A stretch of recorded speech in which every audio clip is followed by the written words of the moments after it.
ठीक है, मंगलाचरण से स्टार्ट करते हैं। ओम अज्ञानतिमिरन्दस्य ज्ञानाञ्जन शलाकया चक्षुरुन्मिलितं येन तस्मै श्री गुरुवे नमः। नमो विष्णुपादाय कृष्णप्रेष्ठाय भूतले श्रीमते भक्तिवेदांत स्वामीति नामिने। नमस्ते सरस्वती देवे गौरवाणी प्रचारिणे निर्विशेष शून्यवादी पाश्चात्य देशतारिणे। जय श्री कृष्ण चैतन्य प्रभु नित्यानंद श्री अद्वैत गदाधर श्रीवासादि गौर भक्तवृंद। हरे कृष्णा कृष्णा कृष्णा हरे हरे, हरे राम राम राम हरे हरे। हरे कृष्णा। तो कल की कथा के दौरान मैंने एक चीज नोटिस की, शायद कोई माता जी माला कर रही थी क्या?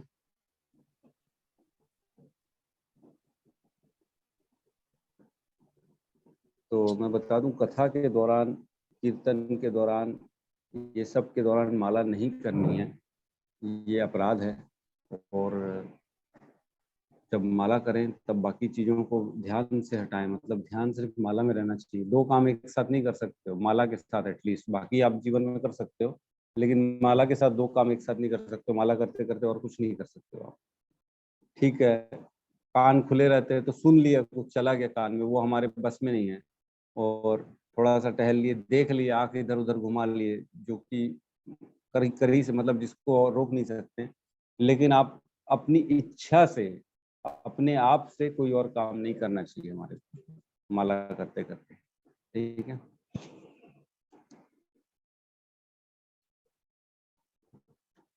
श्लोक क्रमांक 12।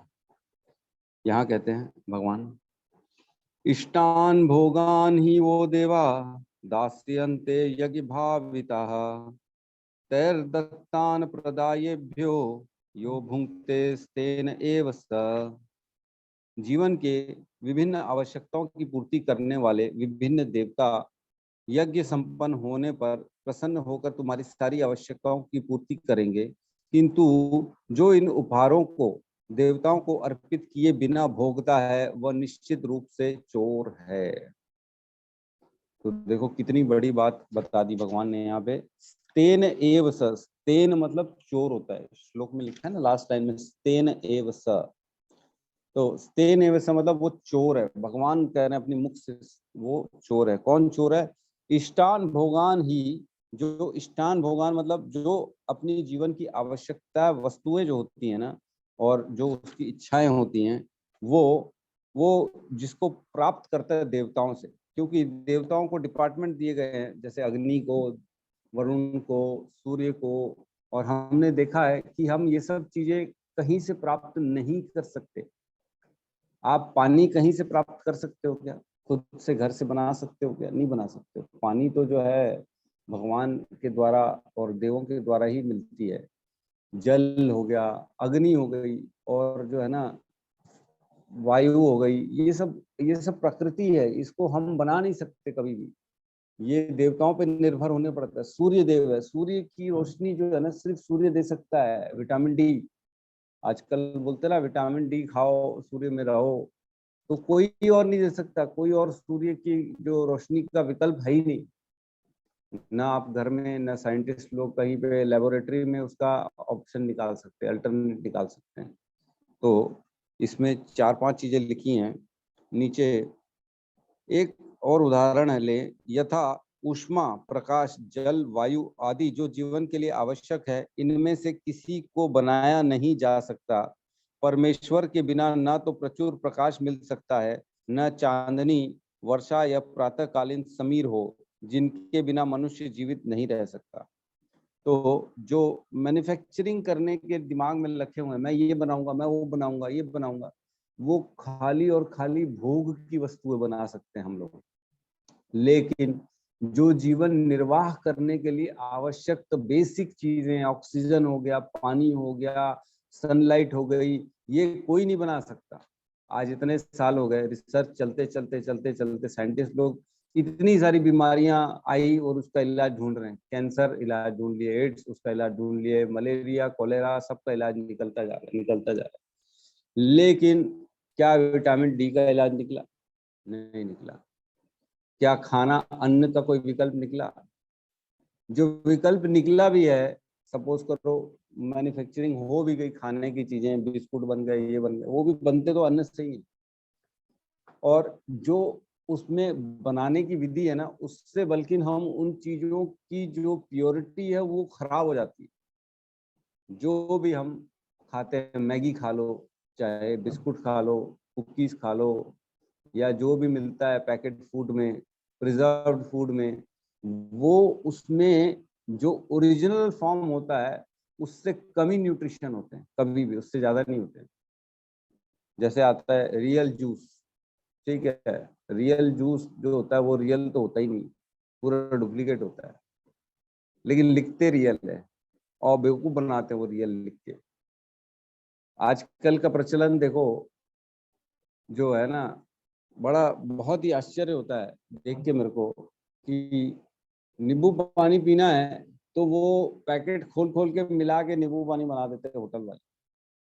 और हाथ धोने के लिए जो है ना, बाद में बाउल लेके आएंगे, उसमें एक्चुअल ओरिजिनल नींबू डाल के ला देंगे। तो ज्यादा बेहतर पीना कौन सा अच्छा है? ओरिजिनल नींबू का पानी, उससे हाथ धो रहे हैं। और जो है ना, नहीं पीने लायक जो चीज है वो पैकेट वाला नींबू पानी, उसको पीते। तो ये तो जो है ना दिखावा वाली जो है ना, इसकी कोई सीमा नहीं है, लिमिट्स बढ़ गई है, अब हद हो गई लिमिट की। तो इसी प्रकार खाली दिखावे में इंसान जो है ना वो कॉपी करे जा रहा है, करे जा रहा है, और इस जो है ना कलयुग के माया के जो है ना पूर्ण रूप से चंगल में फंसते जा रहे हैं। ओरिजिनलिटी को सारे के सारे लोग दरकिनार कर रहे हैं और डुप्लीकेसी को एक्सेप्ट करे जा रहे हैं, एक्सेप्ट करे जा रहे हैं। खाली दिखावा। आदमी जो है ना कोट पैंट पहनता है, सोचता है मैं अच्छा दिख रहा हूँ, बड़ा महंगा कोट पैंट खरीदता है, या माता जी लोग साड़ी हैवी सूट खरीदती हैं, पूरा ज्वेलरी लगाती हैं। तो क्या एज इट इज आप जो है ज्वेलरी और साड़ी सूट और भारी भरकम साड़ी के साथ जो है ना आप रह सकती हैं हमेशा के लिए? नहीं रह सकते। घर आएंगे तो उनको उतारना ही पड़ेगा। आप घर आओगे तो चेंज करोगे ही करोगे। आप उसी वस्त्रों में ना सो सकते हो, ना आपको उसमें आराम मिल सकता है। सूट कोट में कोई आराम मिलेगा आपको? नहीं मिलेगा। आपको नींद भी नहीं आएगी, आपको चेंज करना ही पड़ेगा। तो इसी प्रकार खाली दिखावे का जीवन चल रहा है, दिखावा चल रहा है हर कहीं। तो यहाँ कह रहे हैं एक्चुअल में, अब थोड़ा सा हम भटक गए। यहाँ कह रहे हैं जीवन की विभिन्न आवश्यकताओं की पूर्ति करने वाले विभिन्न देवता, क्योंकि देवता के ऊपर सारी ड्यूटी दी हुई है कि आप हर चीज को मेंटेन करो, क्योंकि आप मेंटेनर हो। और आप जो है ना उनको प्रॉपर जिनको जिनको जितना देना है उसकी पूर्ति करो। तो हमको जो चीजें मिल रही है ना वो देवताओं के थ्रू मिल रही है, इसलिए हमको उनके लिए कृतज्ञ होना चाहिए, हमको उनका धन्यवाद देना चाहिए। और अगर हम उनको धन्यवाद नहीं देते हैं तो that means we are a चोर। तो इसमें बहुत अच्छा लिखा है सेकंड लाइन में, वेदों में विभिन्न देवताओं के लिए भिन्न भिन्न प्रकार के यज्ञों की संस्तुति है, किंतु वे सब अंततः भगवान को ही अर्पित किए जाते हैं। किंतु जो यह नहीं समझ सकता कि भगवान क्या है, उनके लिए देव यज्ञ का विधान है। तो जो भगवान को नहीं मानते, सपोज करो कुछ लोग हैं जो श्लोक क्रमांक 5.29 नहीं मानते हैं, जिसमें भगवान कहते हैं भोक्ताराम यज्ञ तपसाम सर्वलोक महेश्वर सुहृदय सर्वभूतानाम ज्ञात्वा माम शांति मृच्छति। मतलब जो ये नहीं मानते हैं कि भगवान ही सब चीजों के भोक्ता है, तो ठीक है, आप चिंता मत करो, आप उनके लिए क्या करो, ठीक है, तुम देवता को मान लो, उनको तो कम से कम अपना कृतज्ञता शो कर लो, उनको तो धन्यवाद शो कर लो कि ठीक है, ठीक है, आपके कारण जो है मेरे को अग्नि मिल रही है, आपके कारण जो है ना हमारे को अन्न मिल रहा है, आपके कारण वर्षा मिल रही है, जो है सब चीजें मिल रही हैं, कम से कम इतना कर लो। तो यहाँ पे कहा गया एक और उदाहरण, उदाहरणार्थ जो है मांसाहारियों को देवी काली की पूजा करने के लिए कहा जाता है, जो भौतिक प्रकृति की घोर रूपा है, और देवी की के समक्ष पशु बलि के आदेश हैं। किंतु जो सतोगुणी हैं उनके लिए विष्णु की दिव्य पूजा बताई जाती है। अंततः समस्त यज्ञों का ध्येय उत्तरातोर दिव्य पद प्राप्त करना है। सामान्य व्यक्ति के लिए, अच्छा ये इसके लिए दोबारा डिस्कस करते हैं, अभी अपन मास पे आते हैं। तो चलो ठीक है, यहाँ पे एक और चीज कहते हैं, आप मानते ही नहीं हो, किसी भी कीमत में बोलते हो मैं तो खाऊंगा ही खाऊंगा, नॉनवेज खाऊंगा, मार के खाऊंगा, पशु को बलि करूंगा। तो उसके लिए भी विधि विधान है, उसके लिए भी कह रहे हैं कि उसके लिए भी देवी काली की पूजा करनी रहती है, और जो है प्रॉपर तरीके से जो जिसको हम खाते हैं, खाने की इच्छा है जिसकी भी मांस को, तो उसको मांसह कहा जाता है, मांसह। तो उसके कान में जाके, पहले विधि है कि आप उसके कान में जाके बोलोगे कि मांसह, मतलब आज मैं तुमको काट रहा हूं और कल तुम मुझको काट के खाना। मांसह मतलब आज मैं काट रहा हूं, आगे तुम मुझे काटना। तो ये हम क्लियर उसके साथ एक डील करते हैं कि ठीक है, आज मैं अपनी इंद्रिय तृप्ति के लिए तुम्हें काट रहा हूं, तो तुम आगे भी मेरे को काट सकते हो, गिव एंड टेक इजीली। तो जैसे हम बोलते हैं, हम हिंदुओं में ये सब है, तो वैसी आजकल सो कॉल्ड हम देखते हैं कि जो है ना, ये मुसलमानों में हलाल और ये सब चीजें रहती हैं। वो लोग तो इतना खाते हैं, गाय का मांस, इसका मांस खा लेते हैं, जो कि बहुत खतरनाक है, नहीं खाना चाहिए। लेकिन अब नहीं माने तो उनमें भी ना ये विधि विधान है, लेकिन खैर हम उसमें नहीं जाते हैं, उनके में क्या चल रहा है क्या नहीं चल रहा है। लेकिन ये गलत है, उनके भी जो शास्त्र है, उनके भी जो विधि विधान है ना, वो ये ऐसा खाना नहीं बोलते। समझ ही नहीं रहा, जैसे हम भटक चुके ना अपने पद से, वो लोग भी अपने पद से भटक चुके। तो इसमें ईशोपनिषद का एक श्लोक आता है जिसमें क्लियर कट कहते हैं कि ये सब कुछ भगवान का ही है, हमारा कुछ नहीं है। हमको सिर्फ जो हमारे कोटे में दिया गया है उसी को स्वीकार करना है, उससे ज्यादा स्वीकार नहीं करना है। तो ईशोपनिषद श्लोक क्रमांक 1 में कहते हैं, ईशावास्यम इदम सर्वम यत् किंचित जगिताम जगत तेन त्वक्तेन भुजिंता माम गृह कस्य स्वित धनम। मतलब इस ब्रह्मांड के भीतर प्रत्येक जड़ अथवा चेतन वस्तु भगवान द्वारा नियंत्रित है और उन्हीं की संपत्ति है। अतः मनुष्य को चाहिए कि अपने लिए केवल उन्हीं वस्तुओं को स्वीकार करे जो उसके लिए आवश्यक हो और जो उसके भाग के रूप में नियत कर दी गई। तो जो आपके लिए कोटा अलग से भगवान ने रख लिया है कि ठीक है, अब आपको मैंने जन्म दिया तो आपको अन्न भी देना है, आपको ये भी देना है, वो भी देना है। तो भगवान जो है ना, एक छोटी सी चींटी को लेके एक हाथी तक सबको खाना देते हैं। एक चींटी कितना खाती है और एक हाथी कितना खाता है, दोनों को पूरा खाना देते हैं भगवान। मतलब हर जीव के लिए प्रॉपर पूरा खाने की व्यवस्था है। तो भगवान ईशावास्यम इदम सर्वम, मतलब इस पूरे संसार में हर किसी के लिए एक निर्धारित कोटा है, आप उसको स्वीकार करो, उससे ज्यादा के लिए आप ललायत मत रहो। और जो आपको मिल रहा है वो सारी की कुछ संपत्ति भगवान की है, तो उसको भगवान का धन्यवाद करके हमको स्वीकार करना चाहिए। तो एक और जो है ना, हमने इसमें पढ़ा था श्लोक क्रमांक 1.41 के तात्पर्य में, है ना, इसमें ये भागवतम का श्लोक आया था पेज नंबर 54 में। देवर्षि भूताप त्रिनाम पित्राणाम न किंकरो नारायणमणि च राजन सर्वात्मनः यह शरणयम गतो मुकुंदम परिहृत्य कृतम। जो पुरुष अन्य समस्त कर्तव्यों को त्याग कर मुक्ति के दाता मुकुंद के चरण कमलों की शरण ग्रहण करता है और इस पथ पर गंभीरता पूर्वक चलता है, वह देवताओं, मुनियों, सामान्य जीवों, स्वजनों, मनुष्यों या पितरों के प्रति अपने कर्तव्यों का ऋण से मुक्त हो जाता है। तो इसमें लिखा गया है कि जो भी हमारे ऋण होते हैं उनसे मुक्त हो जाते हैं तब जब हम भगवान की शरण में जाते हैं पूर्ण रूप से। तो यहाँ पे ना एक लाइन लिखी हुई है, सामान्य व्यक्तियों के लिए कम से कम 5 यज्ञ आवश्यक हैं जिन्हें पंच महायज्ञ कहा जाता है। तो पंच महायज्ञ किसको कहा जाता है? पंच महायज्ञ उसको कहा जाता है जो है ना, एक व्यक्ति को जो बहुत जीवन में जरूरी होते हैं। जैसे अभी हमने श्लोक पढ़ा, देवताओं के प्रति ऋण है, पितरों के प्रति ऋण है, दूसरे मनुष्यों के प्रति ऋण है, वेदों के प्रति ऋण है, गुरुओं के प्रति ऋण है, हमारा सबके प्रति ऋण है। तो उन ऋण को कैसे उतारते हैं? तो वो पंच महायज्ञ के द्वारा उतारा जाता है। पंच महायज्ञ में भूत यज्ञ आता है, जो कि दूसरों को भोजन देना, दूसरे जीवों के प्रति जो है ना उदारता से रहना, ये सभी के लिए भोजन बनाया गया, उसके वो है जो है ना भूत यज्ञ। देव यज्ञ की देवताओं के प्रति कृतज्ञता जो है ना उनको संपन्न करना, उनकी पूजा आराधना करना। और पितृ यज्ञ जैसे श्राद्ध कार्य करना, पितरों के प्रति अपना ऋण जो है, उन्होंने हमारे को संसार में दिया जन्म, उनके कारण हम इतने संपन्न हुए, तो वो उनका ऋण है, उनको चुकाना। ज्ञान यज्ञ, जो हम ज्ञान प्राप्त करते हैं, सोचने समझने की शक्ति आती है, तो ये ज्ञान के द्वारा, वेदों के द्वारा आती है, तो उनके प्रति जो है ना हमारे को कृतज्ञता रहनी चाहिए। और पांचवा होता है ऋषि यज्ञ।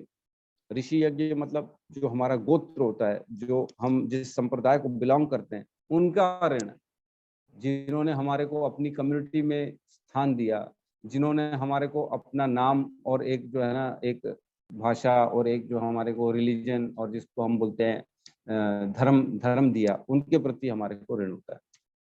तो ये पंच महायज्ञ बहुत इंपॉर्टेंट होते हैं, ये सबको संपन्न करने होते हैं। ठीक है। और यहाँ कहते हैं भगवान जो चोर है, क्यों चोर है? जो प्रकृति से सारी सुविधा तो स्वीकार कर रहा है, लेकिन उसके प्रति कृतज्ञता नहीं है। तो बहुत इंपॉर्टेंट एक चीज है कि 33 करोड़ देवी देवता होते हैं, बोलते हैं 33 करोड़। तो कितनों को आप जो है ना खुश करोगे, कितनों के प्रति यज्ञ अर्पित करोगे, कितनों को प्रसन्न करने की कोशिश करोगे? तो उसका आंसर यही है कि भगवान कहते हैं कि मैं यज्ञ, जप यज्ञ मैं हूँ। जप यज्ञ सबसे श्रेष्ठ है, हमने पढ़ा ऑलरेडी, उसमें नहीं जाएंगे। उसमें भगवान कहते हैं कि आप जप यज्ञ करो जो कि सबसे श्रेष्ठ है। एक श्लोक आता है 11.15, उसको खोलेंगे।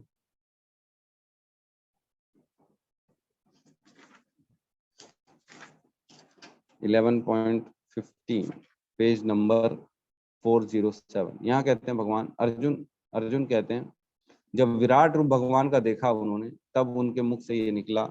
अर्जुन ने कहा, हे भगवान कृष्ण, मैं आपके शरीर में सारे देवताओं तथा अन्य विविध जीवों को एकत्र देख रहा हूँ। मैं कमल पर आसीन ब्रह्मा, शिव जी तथा समस्त ऋषियों एवं दिव्य सर्पों को देख रहा हूँ। तो जब भगवान ने अपना विराट रूप दिखाया अर्जुन को, तब विराट रूप में अर्जुन ने सभी देवताओं को भगवान के शरीर में देखा।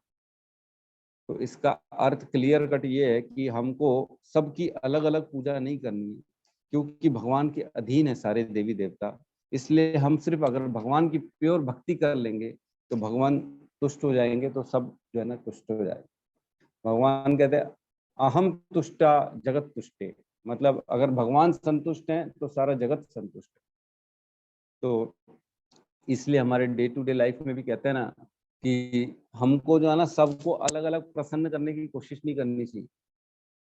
अपने चाचा को प्रसन्न कर रहे हैं, पड़ोसी को प्रसन्न कर रहे हैं, दोस्त को प्रसन्न कर रहे हैं, बॉस को प्रसन्न करने की कोशिश कर रहे हैं, तो ये सब करने की जरूरत नहीं है। आप सिर्फ कृष्ण को प्रसन्न करोगे ना, तो ऑटोमेटिकली भगवान सबके हृदय में वैसी परमात्मा के रूप में बैठे हैं, आपकी पता नहीं कैसे उनके प्रति वाइब्रेशन पॉजिटिव हो जाएगी, वो खुद ही खुद आपको जो है ना संतुष्ट हो जाएंगे आपसे। तो हमको सबको अलग अलग प्रसन्न करने की जरूरत नहीं है। यहाँ पे एक श्लोक आता है श्रीमद् भागवतम का 3.33.7,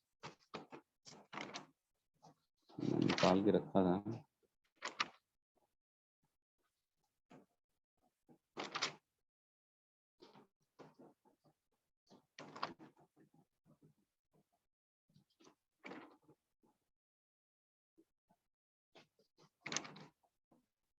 हम्म, 3.33.7 श्रीमद् भागवतम। यहाँ कहते हैं, अहो बत श्रपच अतो गरियान यत जीवा अग्रते वर्तते नाम तुभ्यम तपस्ये जुहुआ सस्नु आर्या ब्रह्म अनुचूर्णम गृणांति ये ते।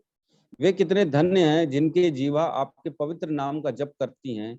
कुत्ता खाने वाले वंश में भी उत्पन्न होते हुए भी ऐसे व्यक्ति पूजनीय हैं, और नाम जप करने से सभी तपस्याएं, हवन, सभी सदाचार प्राप्त होंगे, और नाम जप करने से तीर्थ स्थानों में स्नान, वेद अध्ययन भी प्राप्त होता है। तो चाहे कितने ही गंदे कुल में क्यों ना उत्पन्न हो, लेकिन अगर जो भगवान का नाम ले रहा है ना, वो सबसे श्रेष्ठ है। जो हरि का नाम जाप कर रहा है ना, वो सबसे श्रेष्ठ है। उसको सारे वेद अध्ययन का वैसी फल मिल जाता है, उसको वैसी देवताओं की पूजा का जो है ना फल मिल जाता है, सारी तपस्याओं, हवन और सभी प्रकार के सदाचार प्राप्त हो जाते हैं। तीर्थ स्थानों का जो है ना वैसी घर में बैठे बैठे उसको पुण्य मिल जाता है।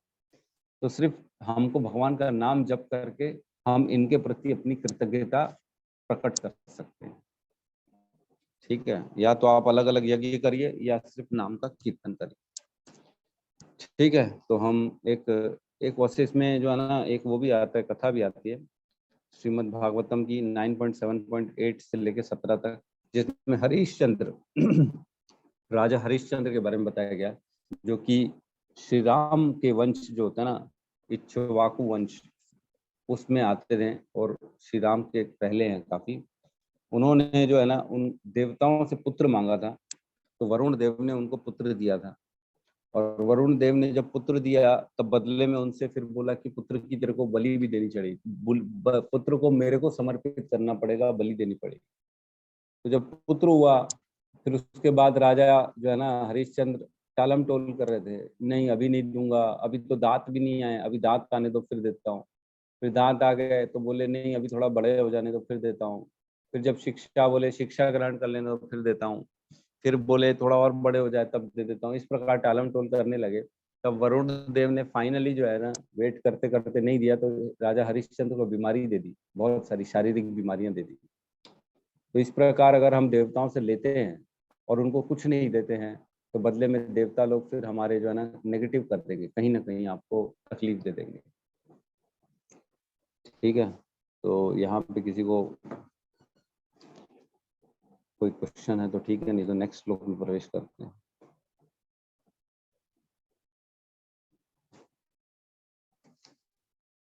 ठीक है, नेक्स्ट श्लोक यहाँ कहते हैं भगवान, बहुत इंपॉर्टेंट श्लोक है ये, 16 नंबर, इसको इंपॉर्टेंट की कैटेगरी में डालेंगे। इसमें कहते हैं यज्ञ शिष्ट अश्नि संतो मुच्यन्ते सर्वकल विषो भुजन्ते ते त्वम अघम पापा ये पच्यंत आत्म कारणात्। बहुत इंपॉर्टेंट श्लोक है। इसमें कहते हैं भगवान के भक्त सभी प्रकार के पापों से मुक्त हो जाते हैं, क्योंकि वे यज्ञ में अर्पित किए भोजन प्रसाद को ही खाते हैं। अन्य लोग जो अपने इंद्रिय सुख के लिए भोजन बनाते हैं वे निश्चित रूप से पाप खाते हैं। तो यज्ञ शिष्ट अश्निह मतलब अशीनह, मतलब जो यज्ञ में बचा हुआ जो होता है ना, जो मतलब बचत, जो उतिष्ठ कहते हैं हम, खाने वाला, अश्निह मतलब खाने वाला, संत मतलब भक्तगण जो भक्त होते हैं, वो मुच्यंते सर्वकल विषय मतलब सब किससे मुच्यंते हो जाते हैं, मुच्यंते मतलब छुटकारा पा लेते हैं। सर्व किल विषय मतलब सारे पापों से, ऐसा नहीं है कि कुछ एक सीमित पाप है उनसे, लेकिन सारे पापों से। सारे पापों से कौन मुक्त हो जाता है? ऐसे भक्त गण मुक्त हो जाते हैं जो यज्ञ में बचा हुआ उच्चिष्ट खाते हैं। मतलब जो खाना है आपको ना, वो सिर्फ उच्चिष्ट खाना है भगवान का। और इसके आगे कहते हैं भुजन्ते ते तू अगम पापा, मतलब वो बहुत बड़ा पाप खाते हैं। कौन खाते हैं? जो पच्यन्ते आत्म कारण, अपने लिए जो पकाते हैं वो बहुत बड़ा पाप खाते हैं। तो जो होटल का खाना है, जो अपनी इंद्रिय तृप्ति के लिए खाना है, चाहे किसी के घरों में जाके खाना है, चाहे पार्टी करनी है, चाहे जो भी करनी है, जो अपने लिए खाना खा रहा है वो पाप खा रहा है। ये बहुत इंपॉर्टेंट है यहाँ पे। तो अपने बनाने के लिए, अपनी स्वाद के लिए, अपनी प्रसन्नता के लिए खाने वाला जो है ना वो पाप ही खाएगा। और इसमें बहुत इंपॉर्टेंट है ये श्लोक। इसमें कहते हैं कि जो भगवान के लिए हम जो बना रहे हैं वो बहुत इम्पोर्टेंट है। किस प्रकार भगवान को अर्पित करना चाहिए, उसमें क्या क्या होना चाहिए। जब वो आप यज्ञ के रूप में भगवान को पहले अर्पित करते हैं, जो भी भोग बनाते हैं, जो भी घर में बनाते हैं, आप पहले सबसे पहले ठाकुर जी को खिलाइए। जो भी बनाए, कोई कोई ग्रहण नहीं करेगा, सबसे पहले ठाकुर जी ग्रहण करेंगे। उसमें तुलसी दल डालिए, तुलसी दल डाल के जो है ना पहले अर्पित किए। वो अगर आपको मंत्र नहीं आते तो घंटी बजा के खाली हरे कृष्ण महामंत्र 3 बार बोल दीजिए। अगर मंत्र आते हैं तो पहले अपने गुरु और श्रील प्रभुपाद का आह्वान करना चाहिए। ओम अज्ञानतिमिरन्दस्य, मतलब नहीं सॉरी, ये नहीं, अपना प्रभुपाद का जो मंत्र है, जय श्री, क्या है, नमो नमो विष्णु नमो विष्णुपादाय कृष्ण पृष्ठाय भूतले श्रीमते भक्ति वेदांत स्वामी ती नामिने नमस्ते सरस्वती देवे गौरवाणी प्रचारिणे निर्विशेष शून्यवादी पाश्चात्य देश तारिणे। सबसे पहले गुरु को देना चाहिए, गुरु को आह्वान करना चाहिए। क्यों? क्योंकि गुरु जो होता है ना, वो उसमें जो विधियां जो कहीं हमसे कोई त्रुटि हो जाती है वो सारी बाहर कर देते हैं गुरु। तो गुरु जब सामने खड़े होते हैं तो हम कई बार देखते हैं हमारा काम नहीं होता, तो हम बोलते हैं अपने बड़ों को, परिजनों को, चाचा को, भतीजे को, चलो तो बेटा आपके परिचित हैं, चलो तो बैठो तो हमारे साथ काम में, आपके चाप चलोगे तो काम बन जाएगा, क्योंकि आपको जानते हैं सामने वाले। तो उसी प्रकार हमारे गुरु जो है श्रील प्रभुपाद, वो भगवान के स्वयं जो है ना शक्ति आवेश अवतार है। उनको हम बोलेंगे तो उनकी बात नहीं काटेंगे भगवान, तो ग्रहण करेंगे। फिर उसके बाद जो है ना हमको चैतन्य महाप्रभु, क्योंकि वो महावदन्याय अवतार है भगवान के। नमो महावदन्याय कृष्ण प्रेम प्रदाय थे कृष्णाय कृष्ण चैतन्य नामिने गौरकृष्ण नमः। इस श्लोक का आह्वान करना चाहिए 3 बार, क्योंकि महावदन्याय मतलब बहुत कृपालु है, वो कृपालु हैं, वो रहेंगे तो उनकी जो है ना वो खुद स्वयं भगवान कृष्ण के अवतार है, तो उनको हमको आह्वान करना चाहिए। फिर उसके बाद नमो ब्राह्मण देवाय, फिर कृष्ण को प्रार्थना करनी चाहिए। नमो ब्राह्मण देवाय गो ब्राह्मण हिताय च जगत हिताय कृष्णाय गोविंदाय नमो नमः। आपकी नमन हो भगवान, आप सबके हितैषी हैं, ब्राह्मणों के हितैषी हैं, गायों के हितैषी हैं, आप विनती स्वीकार करिए मेरी। तो इस प्रकार सबको ऑफर करना चाहिए। फिर पंच तत्व महामंत्र बोलना चाहिए। तो उसके बाद जो है ना श्रीमती राधा रानी से रिक्वेस्ट करनी चाहिए कि हे मेरी माता, मेरी कृपा, मेरी मेरी विनती स्वीकार करो आपके चरणों में और इसको ग्रहण करिए। तो इस प्रकार फिर हरे कृष्ण महामंत्र बोलना चाहिए। तो इस प्रकार ये विधि होती है। जिसको विधि नहीं आती है तो एटलीस्ट हरे कृष्ण महामंत्र बोल के भी जो है ना आप उनके सामने रख दीजिए और 5 मिनट के लिए आप उनका पर्दा बंद कर दीजिए, ताकि उनको खाने का समय मिले। तो कई बार ऐसा होता है लोग रख देते हैं और ढकते भी नहीं है, बंद भी नहीं करते हैं ऑल्टर और उठा लेते तुरंत 1 मिनट में। ऐसा नहीं करना। क्या तुरंत 1 मिनट में पूरी प्लेट कोई खा सकता है? नहीं खा सकता। तो भगवान को भी थोड़ा सा समय देना चाहिए। आए वो प्रॉपर बैठे विराजे आसन पे, ग्रहण करें आराम से। 5 मिनट जो है ना, शास्त्रों में कहा गया कि 5 मिनट के लिए आपको भगवान के सामने छोड़ना चाहिए। तो इसमें क्या क्या इंपॉर्टेंट चीजें होनी चाहिए? तो शुद्ध चित्त से ये होना चाहिए कार्य, एकदम साफ मन से। और सात्विक आहार होना चाहिए, उसमें कोई भी प्याज लहसुन या कोई भी नेगेटिव चीजें नहीं होनी चाहिए, कोई भी झूठी चीज नहीं होनी चाहिए। मतलब आप भोग बना रहे हो और बनाते समय ही मन में लालच आ रही है, अरे वाह कितना टेस्टी बना है आज का, मजा आ जाएगा खा के, तो ऐसे विचार नहीं करने। ये अगर विचार करके हम भगवान को दे रहे हैं, अर्पण कर रहे हैं, मतलब आपने मानसिक रूप से पहले ही उसको चख लिया है, आपने वो भोग लगाने के पहले जूठा कर दिया। ये नहीं आना चाहिए मन में। मन में ख्याल ये आना चाहिए हमेशा भगवान के लिए बन रही है, ऑफर भगवान को करना है, भगवान को संतुष्ट करना है। हे भगवान, हे राधा रानी, मुझ पे कृपा करो कि मैं ऐसी चीज बनाऊं जो भगवान को प्रसन्नता दे, भगवान को पसंद आए। तो ये भाव लाना चाहिए। तो इसमें जो है ना सबसे पहले भगवान को ऑफर करना चाहिए, भक्ति भाव से ऑफर करना चाहिए और शरणागति भाव से ऑफर करना चाहिए। तो ये एक्चुअल में विधि होती है भगवान को पूजा और भोग लगाने की। भोग लगाइए, फिर आप भोग उठाइए 5 मिनट के बाद, फिर अपने खाने में आप मिक्स करके पूरे पूरे पब्लिक खा सकते, कोई प्रॉब्लम नहीं। तो जितने भी विकसित, एक्चुअल में क्या होता है, ये जो होता है ना, हमको खाना सिर्फ सात्विक भोजन है।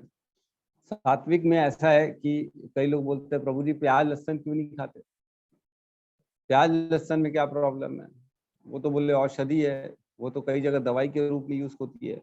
तो होती है दवाई के रूप में, लेकिन वो मना है हमारे को, तामसिक भोज है। तो जो भी तामसिक भोज होता है वो नहीं खाना है। एक्चुअल में देखा जाए तो प्याज मतलब जो सब्जी है, अन्न है, उसमें भी वैसे भी तो जीव का हिस्सा है वो। देखा जाए तो पेड़ पौधे जो होते हैं उनमें भी तो आखिर चेतना होती है। तो इसका एक बहुत अच्छा उदाहरण, एक जो है ना, अब मैं तो लाया नहीं वो आज 5वें नंबर का, हाँ 5वें नंबर में। तो एक श्रीमद् भागवतम में श्लोक आता है। जी माता जी, 1 मिनट रुक जाइए माता जी, कंप्लीट करने दीजिए। तो मैं बोला जी भूल गई, तो यानी एक सेकंड बोल लूं क्या कि भगवान जी यही चाहते हैं कि इंसान या तो संकल्प विकल्प एंटोनिम है, वैसे भोग और योग एंटोनिम है। और भोग से रोग उत्पन्न होता है और योग से जो मीन्स जितना अपन खाने से सबसे दूर रहेंगे उतना अपने को अपन रोग से दूर रहेंगे। उनका तात्पर्य ये है, इसीलिए वो सब चीजों को प्रोहिबिट करते हैं। That's it. ठीक है, तो जो हम भोग ऑफर करते हैं ना, भोगा ऑफर करते हैं, वो जो भी ऑफर करते हैं एक्चुअल में उसमें पाप ऐसे होता है कि कहीं ना कहीं आप किसी न किसी प्रकार से किसी न किसी को परेशान करके आपने भोग जो है बनाया है।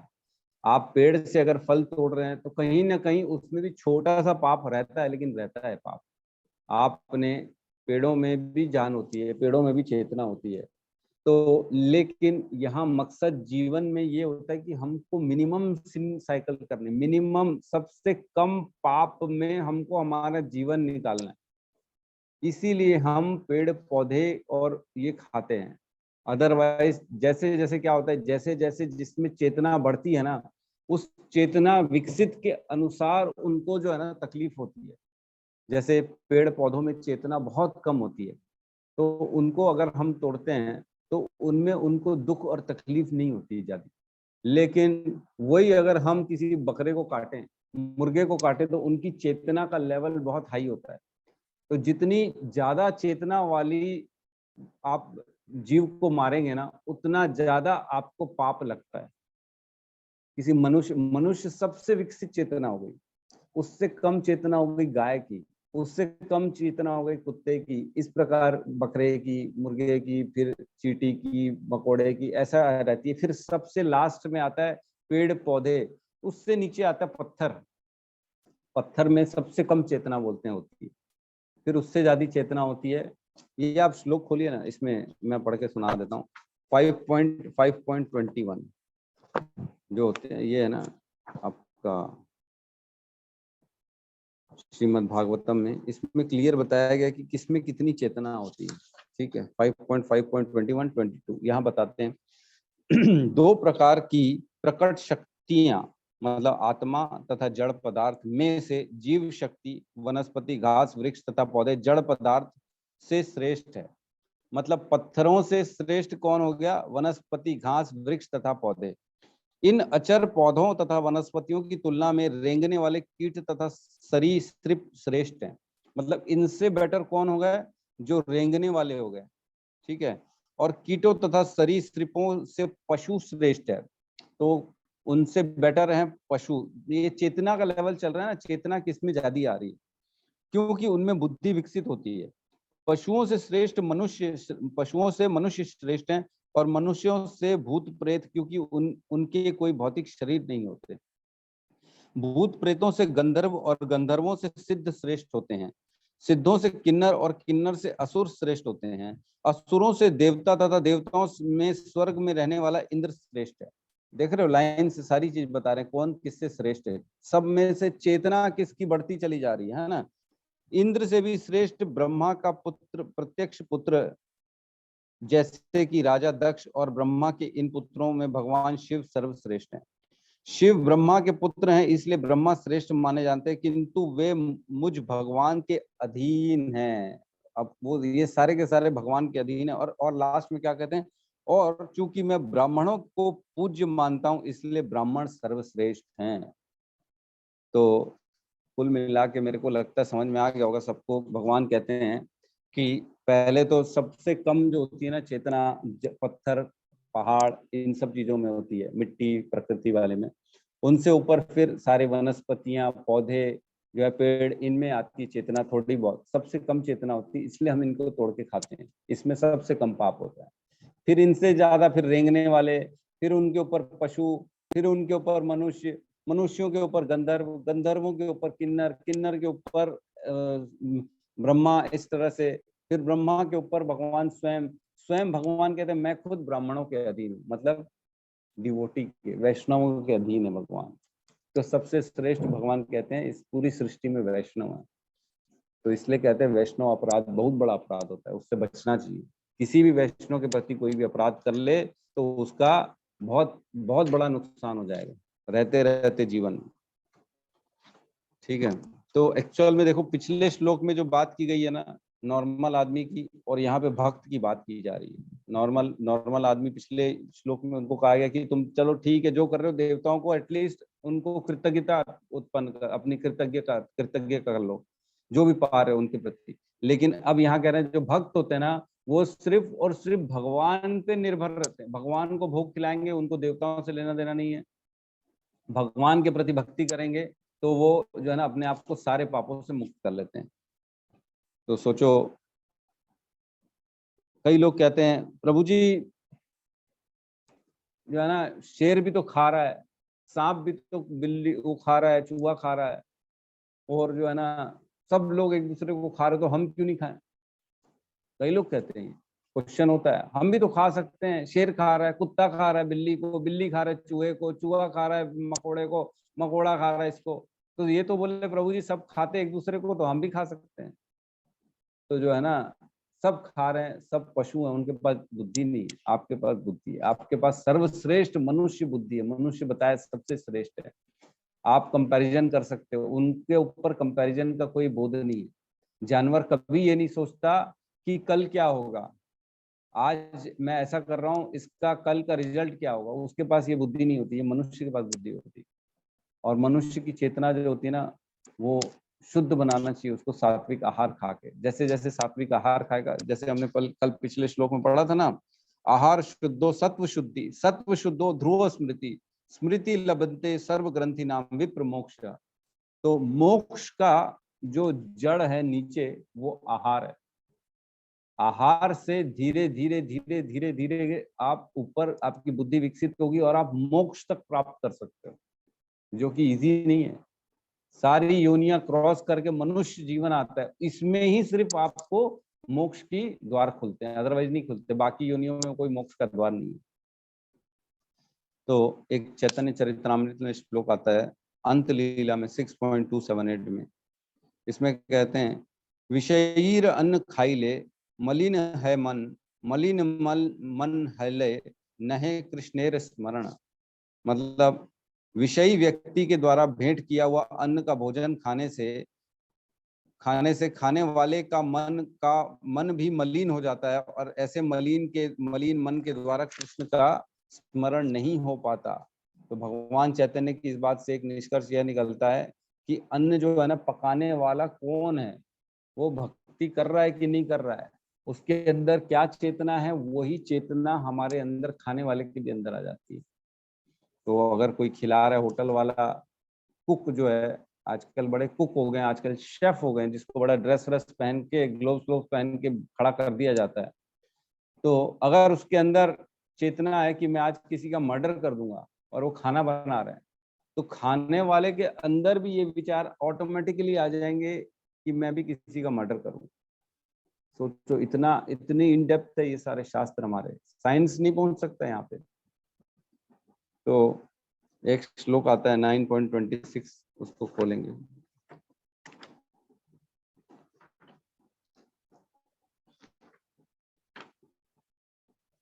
Page number 353। यहाँ कहते हैं भगवान, पत्रम पुष्पम फलम तोयम ये यो में भक्त्या प्रयच्छति तद अहम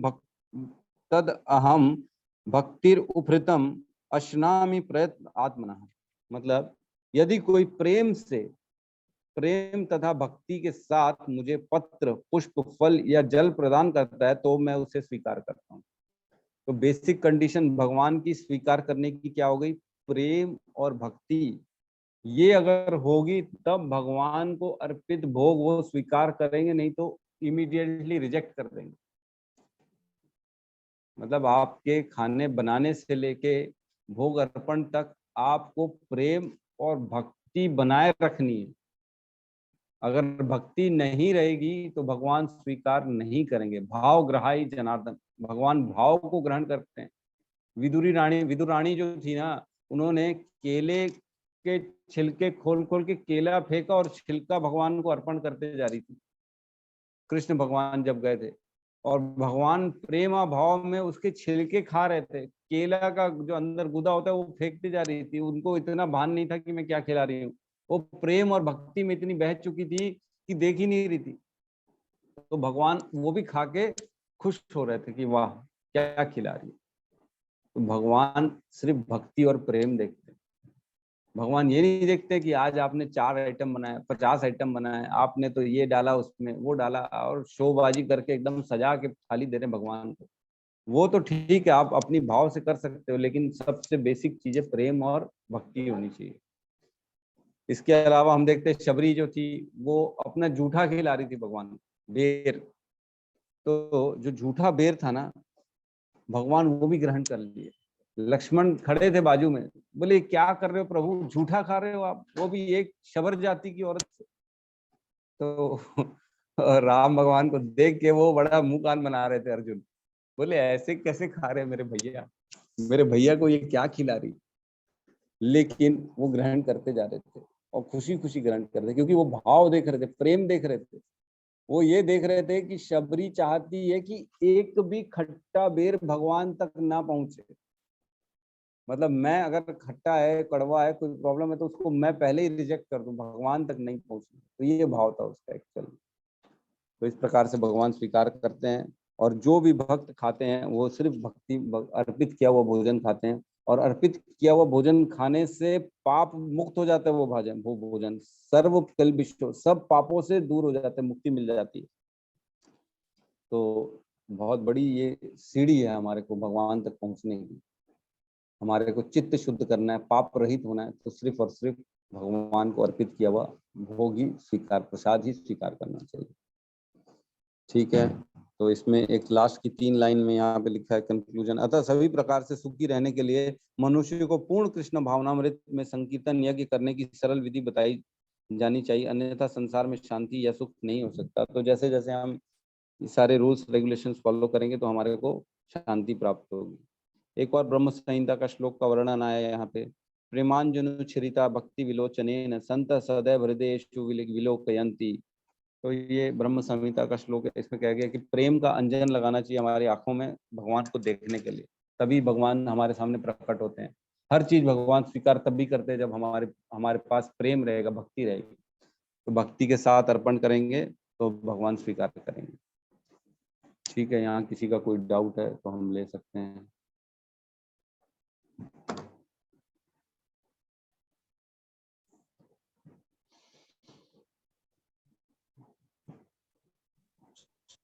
हरे कृष्ण जी प्रभु जी, हरे कृष्णा। प्रभु जी। ये 3.11 में एक लिखा हुआ है उदाहरण पर, देवी काली की पूजा करने के लिए कहा जाता है, जो भौतिक प्रकृति की घोर रूपा है और देवी के समक्ष पशुबलि। आपकी आवाज नहीं आ रही प्रभु जी। प्रभु जी ये 3.11 में एक लिखा हुआ है मांसाहारियों को देवी काली की पूजा करने के लिए कहा जाता है, जो भौतिक प्रकृति की घोर रूपा है, पशु बलि का आदेश है। इसका क्या ये क्या है, कुछ टर्म्स एंड कंडीशंस में अलाउ किया गया है शास्त्रों में कि आप बलि दे सकते हो। आपको जैसे कई लोग होते हैं ना, हमको बलि के नाम से, देखो आज की डेट में कलकत्ता में डेली बलि बकरे कटते हैं, और लोग काट के फिर ना उसको प्रसाद समझ के उसका नॉनवेज बना के खा भी लेते हैं। तो ऐसा नहीं कहा गया है कि आप ये अपनी इंद्रिय तृप्ति के लिए कर सकते हो। इसका मतलब ये है कि कहीं कहीं ये वर्णन है कि आप बलि किसी किसी कंडीशन में दे सकते हो देवी के सामने, और आप उनकी पूजा करके और उनके सामने पशु बलि देंगे, लेकिन उसकी कंडीशंस हैं। पशु बलि ऐसे जानवर की होनी चाहिए जो बुढ़ा हो, जो वृद्ध अवस्था हो। पशु बलि मंत्र उच्चारण के साथ होना चाहिए। मंत्र उच्चारण में ऐसा होता है कि तुरंत जिसको काटा जाता है ना, उसको तुरंत नेक्स्ट योनि मनुष्य की मिल जाती है। तो इस प्रकार उस जीव का उद्धार होता है। उद्धार करने के लिए पहले कुछ कंडीशंस में कहा जाता था कि आप यज्ञ में बलि दे सकते हो। तो जैसे बलि देते थे तो बच जाता था, तो उसका मांस प्रसाद के रूप में ग्रहण करते थे। तो लेकिन आज के लोग सिर्फ मांस ग्रहण करने के लिए बलि के नाम से काटे जा रहे, जो कि गलत है। ये नहीं करना चाहिए। तो वही बताया गया कि कुछ कंडीशंस में देवी काली के सामने ये कर सकते हैं, ऐसा है। जी प्रभु जी, धन्यवाद। ठीक है जी, गौतम प्रभु जी का कुछ क्वेश्चन है। हरे कृष्ण प्रभु जी, धन्यवाद, प्रणाम। जी प्रभु जी, आपने एक सवाल पूछे थे बहुत पहले जब क्लास चल रहा था, कि जैसे रास्ते में एक मुर्गी पड़ा हुआ है तो कोई आदमी हम्म। जैसे उसे उठा लेता है तो आपने बोले थे उसको पाप क्यों लगेगा, क्यों लगना चाहिए, तो आपने लास्ट टाइम शायद इसका जवाब मतलब बोले थे कि मैं बाद में दूंगा, आप पहले ढूंढ लीजिए करके। तो हमने थोड़ा कोशिश किया था बट आपने फाइनल उत्तर नहीं दिए थे, तो प्रभु जी अगर बताएंगे तो। ठीक है, अच्छा अच्छा याद दिलाया आपने। तो मैंने क्वेश्चन किया था एक बार कि सपोज करो एक मुर्गा है, वो रोड में मरा हुआ पड़ा हुआ है, तो अगर आप उठा के उसको पका के खाएंगे तो क्या पाप लगेगा? मैंने पूछा था और मैंने अभी तक उसका आंसर दिया नहीं है। दिया था शायद, मेरे को याद नहीं है ठीक से, दिया होगा, नहीं दिया तो भी कोई दिक्कत नहीं। तो पाप लगेगा क्या कि नहीं लगेगा? लगेगा तो क्यों लगेगा, नहीं लगेगा तो क्यों नहीं लगेगा, और क्या ऐसा करना चाहिए और नहीं करना चाहिए, क्या करना चाहिए और क्यों? तो ये क्वेश्चन था। तो आप सबके लिए होमवर्क है, अपने अपने लेवल पे पता करिए कि क्या मरा हुआ ऑलरेडी पशु है, उसको खाने से पाप लगेगा? क्योंकि ऑलरेडी मर चुका है, हमने नहीं मारा उसको, मरा हुआ पड़ा हुआ है। जीवो जीवस्य जीवनम, जीवो जीवस्य जीवनम मतलब एक का जीवन मरता है, खत्म होता है, तो दूसरे के लिए वो जीव जीवन देता है। जैसे कोई मर गया बीच में जानवर, तो उससे सब कीट पतंगे कौवे बिल्ली सब आके उसका मांस खाते हैं, और उसका मांस खाते हैं तो उनको जीवन मिलता है, उनको शक्ति मिलती है। तो हम भी वैसे ही करते हैं, हम पेड़ पौधों से जो है फल तोड़ते हैं, कई बार जड़ सहित हम खाते हैं। जैसे जो हो गया ना, गाजर हो गई, मूली हो गई, वो जड़ है एक्चुअल में, वो भी खाते हैं, तो एक तरह से उनका जीवन हम खा रहे हैं। तो जीवो जीवस्य जीवनम, एक का जीवन खत्म और दूसरे का जीवन, मतलब इसका जीवन, ये इसका जीव जो है दूसरे के लिए जीवन है। तो ये सर्कल है, साइकिल है, ये चलता रहता है, इधर से ट्रांसफर होती है सारी चीजें।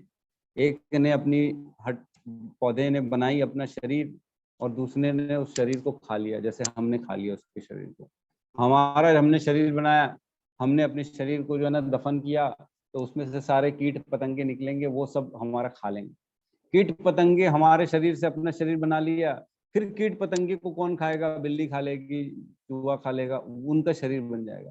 फिर चूहा बिल्ली का शरीर बना, उन्होंने खा खा के शरीर बनाया, फिर उसको कुत्ता खा लेगा। तो ये देखो, ये जो सर्कल है ना, ये जीवो जीवस्य जीवनम कहते हैं इसको संस्कृत में, हमारे वेदों में।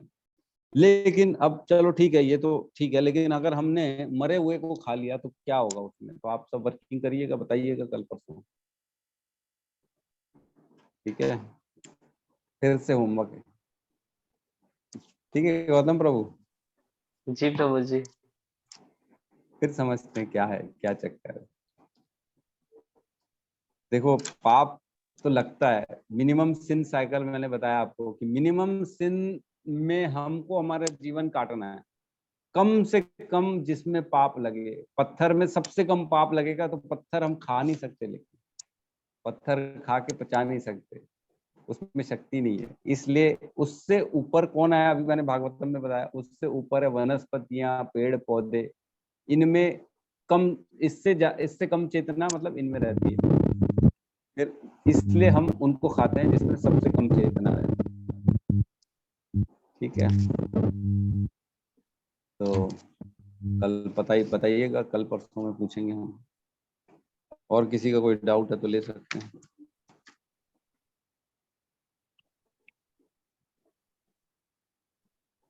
अच्छा, एक और वर्किंग करके रखिएगा, क्या पत्थरों में चेतना होती है? पहाड़ों, पत्थरों, इन सब में चेतना होती है? ये पता करके बताइएगा, कहाँ लिखा है, या खैर मिल जाएगा इजी, थोड़ी सी वर्किंग करके रखिएगा, ठीक है? अच्छा, आप यही क्वेश्चन, सत्यम प्रभु कहते हैं यही क्वेश्चन पूछने वाला था। रेडीमेड आंसर नहीं मिलेगा, आपको मेहनत करनी पड़ेगी, ठीक है? तो हम आज की क्लास को विराम देते हैं, सब मिलके हरे कृष्ण महामंत्र का जाप कर लेते हैं, ठीक है? हरे कृष्णा हरे कृष्णा कृष्णा कृष्णा कृष्णा हरे हरे हरे हरे राम राम राम हरे हरे। सभी भक्तवृंद की जय। जय जगतगुरु श्री जगतगुरु श्री प्रभुपाद प्रभुपाद की की जय। जय गौर प्रेमानंदे। हरि हरि बोल। हरे हरे बोल। हरे कृष्ण।